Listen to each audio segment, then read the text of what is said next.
தக்காளி 3. நம்ம இப்போ இதில் தேவையான அளவு உப்பு போட்டுக்கணும்.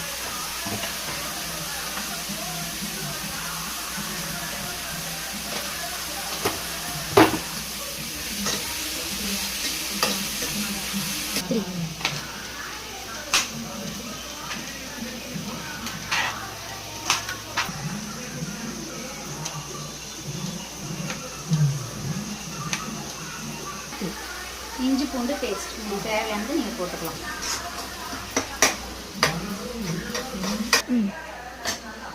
காய் போட்டுக்கலாங்க. இப்போது நம்ம மிளகாத்தூள் நம்ம தேவையான அளவு நம்ம போட்டுக்கலாம். மஞ்சத்தூள் 1 ஸ்பூன் அளவுக்கு போட்டுக்கலாம்.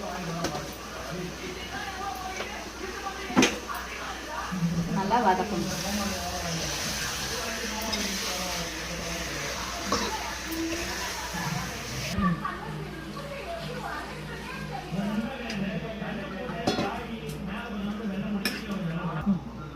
ஒரு 10 மினிட்ஸ் கழிச்சு பார்க்கலாம்.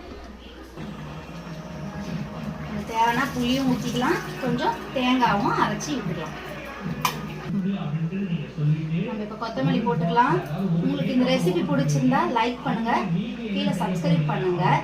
விஜய் நான் பிடிச்சிருந்தா கமெண்ட் பண்ணுங்க. Red colour heart.